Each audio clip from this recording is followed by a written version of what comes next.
Yo guys, what's going on? JPS back to another video, and today we're reacting to Fred Dibnah, how to erect a chimney scaffold. Now, I reacted to Fred Dibnah, how to climb a chimney, I think was what it was called, or something like that, part 1, and I said I would react to part 2 and part 3, which is true.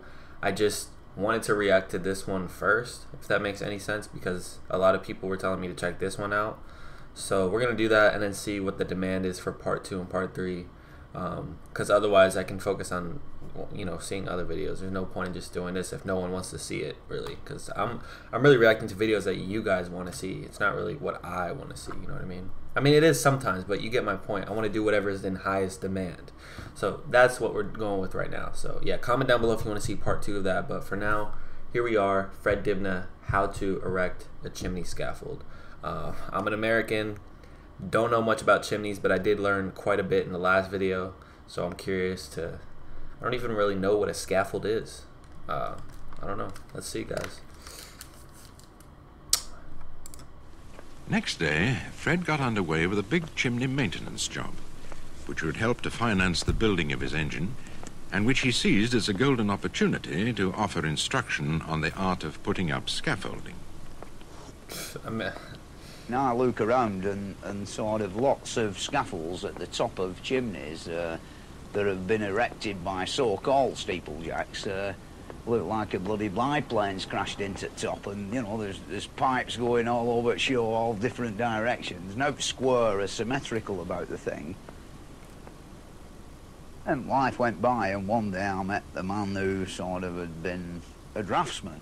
And he'd only ended up in this crazy job through his father-in-law were a bit stuck, who were a steeplejack, and he'd gone help him out, and he was like a bit of a cut above the rest with the grey matter, and he explained to me with a piece of chalk on the cobblestones in a mill yard in Bolton how you put the ladders up and how you put the staging up round the top of a chimney.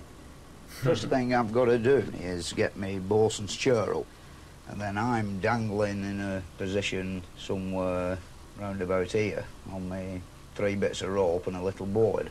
I have then got to chisel 4 holes into the brickwork, 6 inches apart. True engineer. Vertical plane and a couple of foot apart the other way. Oh. And the next thing, up comes 4 iron pins or iron dogs. The purpose of these is to support a great balk of timber, which will come up next, you see. Put one of these dogs or pins in the hole on the left-hand side of the ladder. When the batten comes up the chimney, it's tied onto the line that goes from another pulley wheel at the top right down to the floor. It's tied on in a position about 4 feet from one end, and then the rope runs up the side of it, and there's a lashing round there which I can conveniently undo, and then I guide that piece of timber with, you know, Donald at the bottom supporting its weight, and I guide it behind the ladder until I've got it going across here, like so. Quite the operation. Jeez. I'm telling you, I'm afraid of heights. I could never do this. And then I put the next pin or dog underneath that side of it. Not quite the 2 more over the top. So then I've got it so it won't go stay in place, up and down. It won't waddle about. Yep.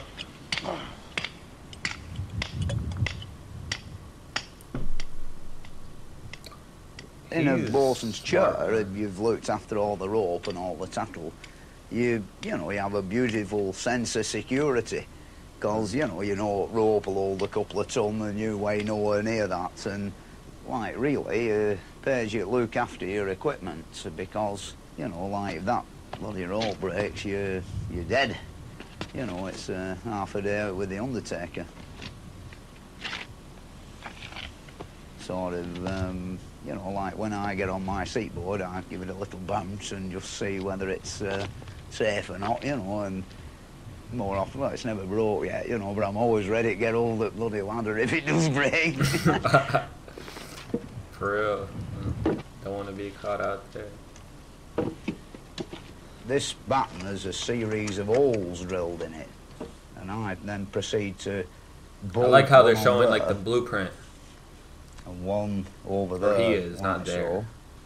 It's one person. And then I'll lower myself down on my bosun's chair and mark a suitable joint at the bottom and knock a pin through there and a pin through there. So I've then got that like all braced up quite solid.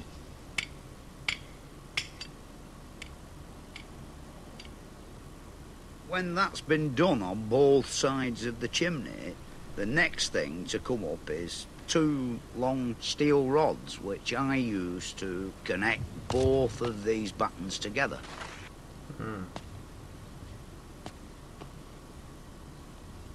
It's already coming along. I've got this big iron rod and I've got to send it over to the far batten.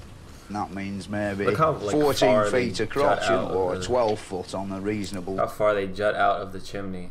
That's crazy. chimney stack. I've got to get that rod onto the other batten so that it's in like line with an hole, and as it scrapes down the face, give it a shove through the hole, you know, and if you're lucky you'll get it through, sort of thing. It's rather a tricky bit, that.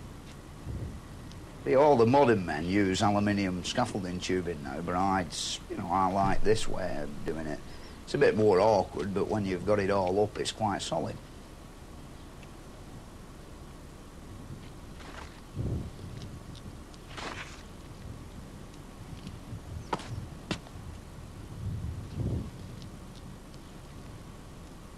And when you've finally got the rods through the 2 sets of holes, then you put the washers and the nuts on, or a few packing pieces, so you can slightly cramp them up round the chimney.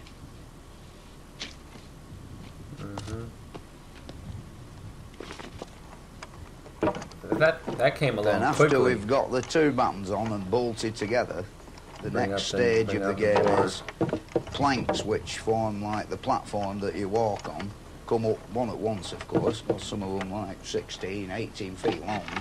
And when it arrives at the top, it's tied on in a special way that when I untie it, I can get like 1 plank across there, like so,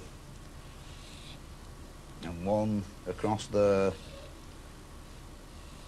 like so, and then another one next to it, you see, all the way around the top. And so that when you walk on them, they don't go like up and down like that. You know, 2 iron plates with a bolt through the middle, which makes them 2 boards as one, and then there's iron hooks that hook them onto the battens, so the wind can blow at 100 mile an hour and they'll still be there in the morning, you see. Wind is every steeplejack's enemy, you know, like there's no way that, you know, you get the boards up, and even if you've got to keep it flat all the time, and you've got this feeling that it's floating on the wind, you know, which it really is, and if you turn it sideways on into the wind, it'd have you away.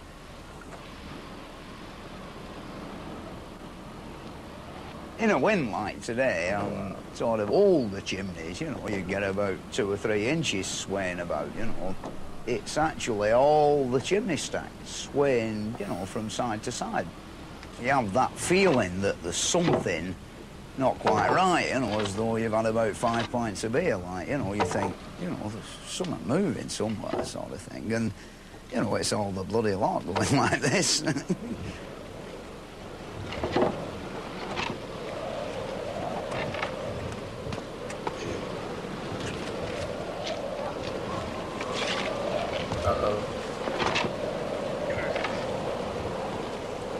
If you're on the windy side of it, you don't feel it because the wind's buffeting you about, you see.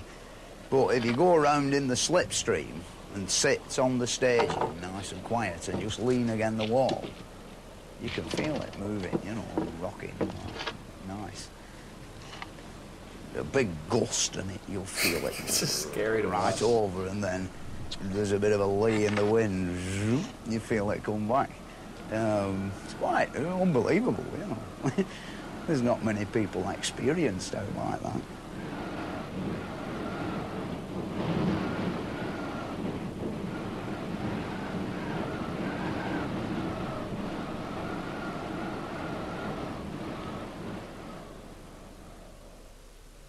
When we've got all the big planks in position, On the large diameter chimney, there's a great gap in the corner, so we've got 4 boards called corner boards that fit across the corners, you see, like so, which, like, stops you falling through the hole in the corner.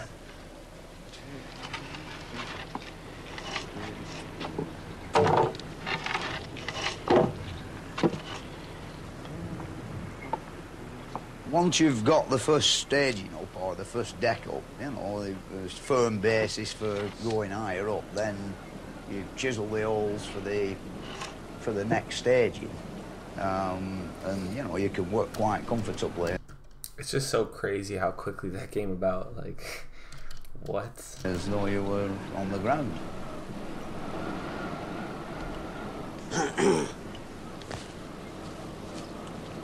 When I've done it, when I've got all the gear up, you know, to me it's a bloody magnificent achievement, you know. You've, like, really got the world at your feet. World at your feet, I'll tell you that much. Alright, wait. First thing I want to say is, I'm sorry I didn't, like, talk much, but that's because I was learning, like,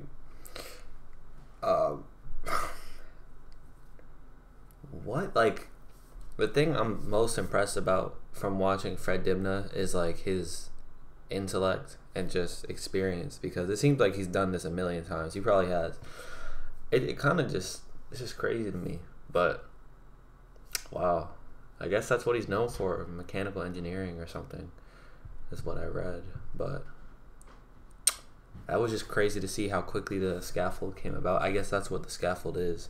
I didn't know what it was before watching the video. Now I know what it is. So I just, like, it's so high up there, like, there's no way I could do it. Even if I was harnessed in, it's still scary. But yeah, guys, make sure you leave a like and hit the subscribe button, and thanks for all the support, and I'll catch you guys next time. Peace.